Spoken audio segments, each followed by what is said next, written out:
understanding is you can't eat or drink anything, so I can't have any water through the day. Do you not get massive headaches?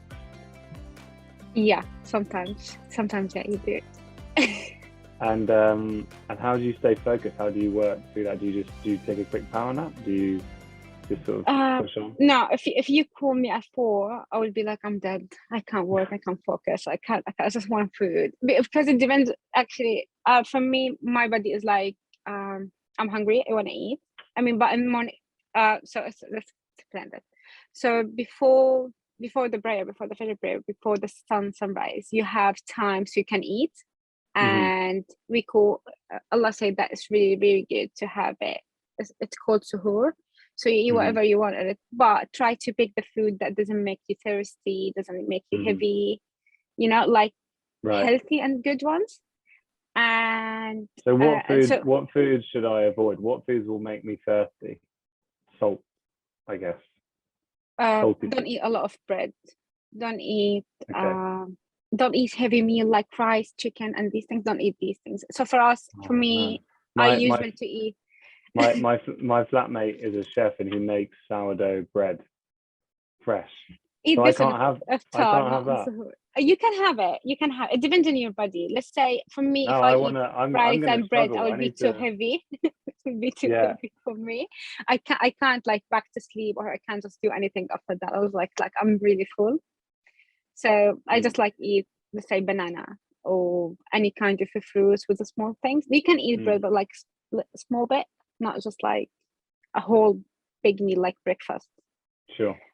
And don't drink a lot of water. There's no point. I know some people, they drink a lot of water, like, yeah, I will save it for the whole day. You just keep going to the toilet. There's no point of it. Just drink what you need if you are thirsty, and that should be fine. Yeah, because our body doesn't keep the water on it, so there is no point of it. Yeah, and you like your sport, because I know you've got into boxing and things like that. And I've heard that if you're doing sport during the day, you can sort of wash your mouth out. Is that like how do you deal with it when you're doing sport and exercise, or even just walking around in the middle of the day? How do you deal with the kind of impact of that during Ramadan? You can brush your teeth, you can wash your mouth, you can put, like, you can even the food, you can taste it, but you need to be careful you don't swallow it. Okay, that's the main point. Even like when you cook or something, you need, oh, that's salty, that's not. You can just taste it with your tongue, but you need to make sure that it doesn't go through your throat. You don't even the water when you wash your mouth or brush your teeth, you need to be careful that you don't swallow anything. Oh yeah, chewing gum. Not a lot. No chewing gum. Well, but you're not eating chewing gum. Nothing in Ramadan. You don't eat anything. Nothing comes to your mouth. Okay. Because chewing gums is sugar, or even the one free sugar, have a taste, and you're gonna swallow that taste. It comes through, so it's like you eat something. So there's So basically through the day it's like nothing. Oh, nothing. Like you don't have woo or water or nothing. I'm gonna struggle so much. But one of the main things that is really keep you busy with other stuff rather than you just focus of like what I'm gonna eat for lunch, what I will do, I like that's one of the main things, like in work life, not just like in your prayer and reading and Ramadan life. It's just like make you focus on other things, not just thinking about food. And let's say by last 2 hours of the day before the iftar, you're just like, yeah, okay, I need to go prepare this, buy this, do this. Sometimes it's really hard, like when you want to go to work, you see your friends eating, it's like, it's fine, not a long time left, I can do that. And is it when other people are eating, do you feel does that annoy you, or is that, like, if people eat lunch it depends if you are hungry too, but sometimes like, I want to eat, but most of times like no, I can't break my fast just to eat something now. I can just eat it later on. And one of the other tips when it's comes the time, don't eat too fast. I'm like, I'm hungry, I want to eat, I eat quite fast your anyway, tummy will hurt you. Try your best to not eat too fast and not eat like from that side. Okay. Also, we have what our religion tell us, like you have to start with water, and then you have to eat 3 dates. or 1 date or 3. But it needs to be the odd, so the sugar in your body. Mm-hmm. It has to be an And odd. Wait, hang on. So odd numbers, it has to be an odd not number even of dates. yeah. What? Why? It's said because the odd numbers balance the sugar in your body. I'm not sure about that Oh, really? information, but that's what I hear from people, that when you eat by odd numbers, the You do sugars that in balance your body. you do that in the evening when you break fast. You'd have some water, then some dates. Yeah, and then you start. We start with soup, and then we start salad and rice, Right. chicken, and all that. That's food. But So you it's like build from back up. Sunnah that you have to start. That was our prophet. So that's Mhm. like you Mhm. need to start with these. It's good actually because you didn't eat any sugar the whole day, and your food when you eat there's no sugar in it. So that will balance. You don't have your low blood pressures or high blood pressures because you didn't eat any sugar the whole day.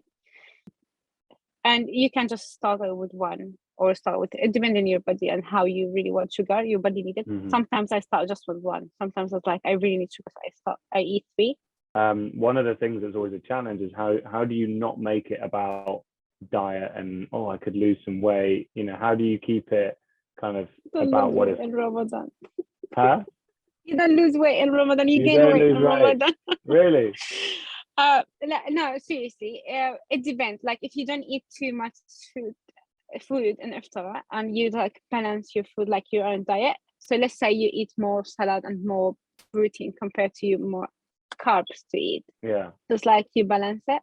And after iftar, people like eat a lot of sweets. And we have. Do you remember the one I sent it to photo for you? 5 things, Yeah, and we yeah, have a yeah. lot of Arabic sweets that we eat after iftar. So Right. some people like eat 3 to 4 pieces. If you just eat like one, you should be fine. And don't drink a lot of juice when you're on the table. So that's interesting. People that often find themselves putting weight on rather than losing weight. Yeah, because you That's just eat. Some people just go so to much. sleep. They go to sleep after it. But yeah, but if you balance your. Do you take power naps? Because you mentioned sleep there. I feel like I'm going to need to have power naps if I'm waking up that early.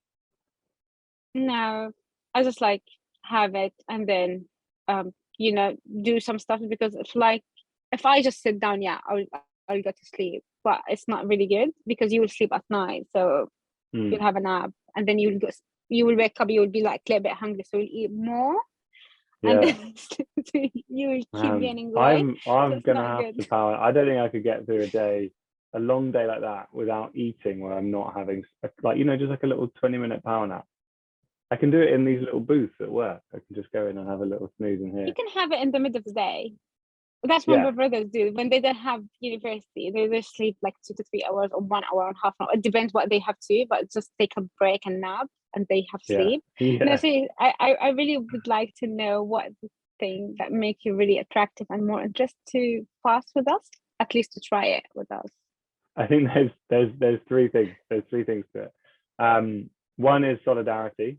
So I wanted to stand with the team and be part of that, be part of the stuff that is outside of just our day-to-day at work, that's meaningful to them and that is important to them. The other piece was curiosity. I've always been intrigued as to kind of what must it be like to do Ramadan, especially in the UK, where culture is not set up for something like Ramadan as well as it might be somewhere like in Jordan or Saudi Arabia, wherever. And so I was kind of curious to see what's it like to have to work every day where you're hungry and thirsty and you've got to join calls and you've got to keep the tempo up, you've still got to be productive and all that kind of stuff. And then the third thing is like fasting. I've done fasting before, but I've never done it in this way. So I was keen to fast in this way and also see what kind of impact that would have on my wider faith, kind of health, life, that kind of thing. So so it's kind of those are the 3 reasons I wanted to do it. That's nice. As you mentioned, for health, fasting is really, really good for health. That's what the science proves, because it's like taking all because you're not eating like the whole day, it's taking all the bad things from your body and it's like a let detox. back everything back to work as normal like not too much when you eat. Yeah. And also one more thing, like UK start doing more stuff for us in Ramadan compared to before. I remember when I first came to UK, it was like nothing for Ramadan. And now most of the shops like M&S, Tesco, and all these shops, they start selling halal things, and even juice and specific sweet for Ramadans, and they make like Ramadan section. So it's like That's really, great. really nice. Yeah, I've seen compared to that. before. I've seen that in the supermarkets. And what about like the cafes and the restaurants? Because I know there's one place in London that stays open during Ramadan quite late. It's like a cafe, but people go there. It's like really, really busy. I can't remember what it's called. Somewhere in Mayfair or something that's really busy late at night because people go break their fast there. Is that have you seen restaurants changing their hours and things like that? Most of the big Arab ones, they do that, and even the Muslims one, like the Iranian one and the Pakistani one, they also do that. They open like late. They don't open like early morning, and they open it late, and they stay for late time at night compared to before. And some cafes, they provide like with suhoor, and like before the sunrise, it's like 4 a.m. to 3 a.m. They have like meals and these things, so you can go and eat. And even like some restaurants, they have like special foods and kinds for Ramadan. Like if you want to join with your family or by yourself, you can just join. So we have like not just like normal everyday meal. They have like specific kinds for Ramadan. Even with the sides, they put like Ramadan sides, because in Ramadan we put sides more than normal days when you have just general dinner. So they do all that as well.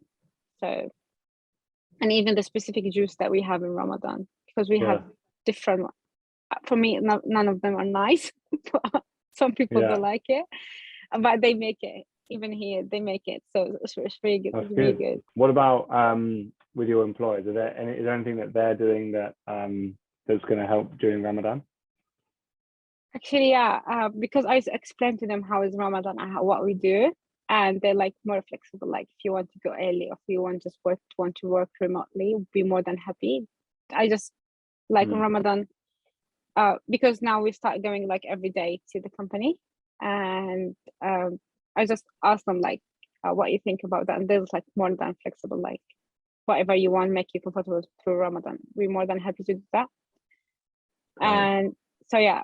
So for the next 3 days, I'll go to the organization, to the company. Sorry, I mixed up. And for the days that I can just work from home, I can just work from home, because I need every time like need to finish early to come prepare, because we need at least 2 hours to prepare for that stuff. And really, every day? Yeah. So you can't just deliver it? Not in Ramadan. I mean, you can, but it depends on the restaurants. And in my area, there is no really good restaurant that you can really order stuff from it. It's just like fast food. And if I order from my brother, fast food, like, girl, we are fasting. You can't do that to us. Fair enough. Well, that's good. And I guess the pandemic and remote work has made that easier for it. Like, there's now precedent for employers to be able to say, hey, work slightly different hours, or come in, don't come in. Because I can imagine before that having to go in, to commute in every day. If you leave work at 6, you're not home till, if you're commuting out of town, at 7 o'clock you get home, you know. Last year when I was with Naya, it was more easy for me. Like I just worked from home because we work remotely. So there was like no pressure, like, oh, I need to go back to home. I still need to do this and this. It's just like more easier. Yeah. No, because I remember, because I think I mentioned this last year, but I had a friend in an old company that I used to work for, a friend of mine, Mabs. They had these standing desks, so you could stand at work all day. And he used to stand all day, every day. And when Ramadan came, he wouldn't change that. So he would stand all day, every day at a desk, and then commute like an hour outside London. And I could just never understand how I would put the standing desk up for like one call, and within 30 minutes I'd be on the call, I'd be going like this, sorry, I just sit down. And yet he would just be stood there the whole time. So I don't know how people manage it, but it is great that remote working makes it a bit easier. Any other questions that you had for me? I'm really excited, but I really want, when you start fasting, I really want to tell me how it's going on with you. I will. I'm going to struggle. That's for And sure. if you want any tips, just let me know. I know it's hard in the first time, but you'll get it. Does it get I just easier? really- Does it get easier? Yeah, you'll get used to it. Okay, that's good. When we were first starting, it was like, but you just like get used to it because Yeah. like family teaches since we were kids. So after 7 years old, you need to start fasting until the middle of the day, let's say until afternoon, and after that you can just break it. But every time you're growing up, you need to start learning to Right. fast the whole day, and every year you'll get used to it. So maybe that's how I should start. Until afternoon. Yeah. Yeah. So, well, it's good. It's good.